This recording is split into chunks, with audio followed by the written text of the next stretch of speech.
Good morning, good afternoon, whatever it is, wherever you are. It's me again, Jen. Hello! And it is Thursday. It is the 25th of February. We are on our way to the very, very end of our journey with the Tarot of the Divine.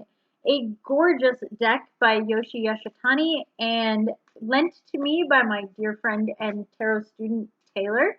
I am super glad to have had the truly honor, to look at these cards and show them to all of you and kind of talk a little bit about them and learn the myths and legends and deities from cultures around the world that are in these cards. So without further ado, let's see what card we have for this Thursday, our second to last card for February. All right. Okay, we're back to the suits, the minor arcana, and this is a court card.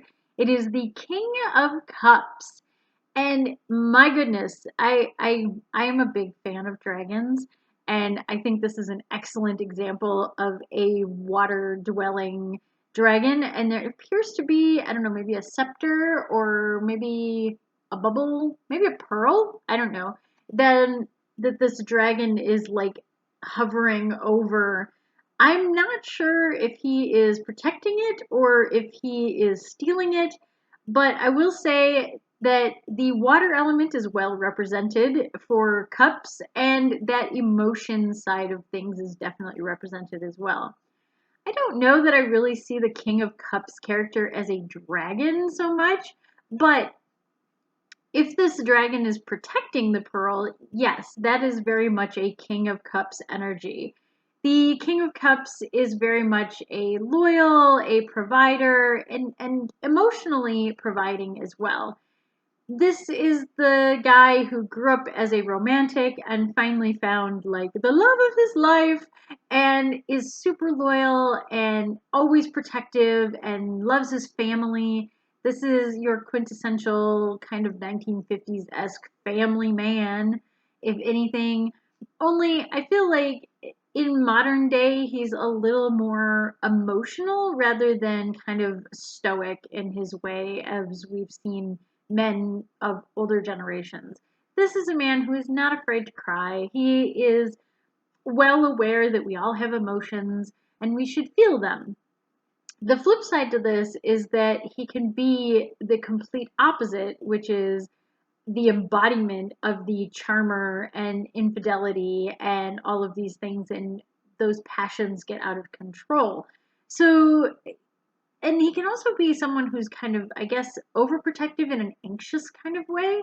So look at the King of Cups as a can be very mercurial kind of individual, but most of the time they have their emotions under control, they are a good person, and they are willing to listen.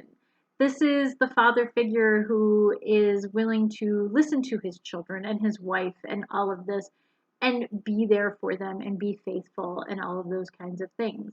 So I'm not sure if a dragon is really a positive example. I am a big fan of dragons. I do love them, but I do see them kind of as these powerful forces of nature rather than nurturing. I don't know, that's just me. I'm going to guess that this is probably a Chinese or Japanese story because this dragon has a very eastern, far eastern feel. So let's see what character this is and who it represents, because I'm very excited. Cups is kind of my suit as well. So, all right. The boy and the dragon pearl. Okay, so I don't see a boy in this picture at all. So let's see what that's all about. It is a Chinese legend.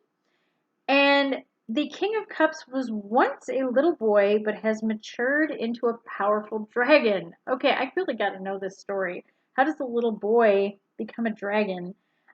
He is deeply and fiercely protective of those he loves. Okay, cool. There you go.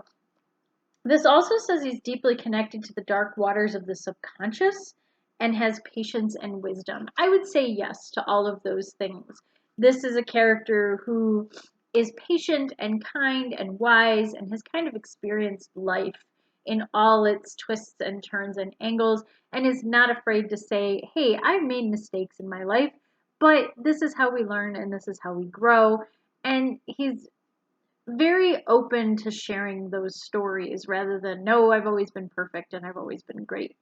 This is somebody who is like, no, I've messed things up and I've messed them up big and I apologize. That's the other thing about the positive side of the King of Cups is that he is willing to say, I am sorry. Um, which is kind of different from a couple of the other kings in the different suits.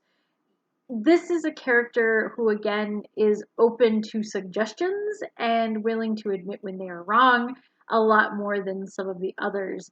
Looking at you, King of Wands. But anyway, that's totally not calling them out. But anyway, yes, this is a character who is emotionally bonded and all of those kinds of things. I love the dragon in this. I love that it just sort of goes on forever. You can see the tail, but there's no, like, the way the body loops around back and forth and all these things.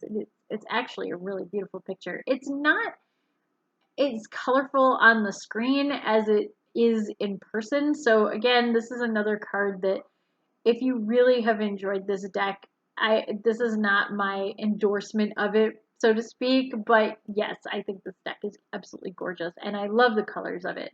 So that is our second to last card. I'm sad and happy and all those things about the end of February coming. I have a sort of typical deck for next time, so we'll see what happens. And until next time, stay safe, stay healthy, stay happy, and I will see you tomorrow. Bye.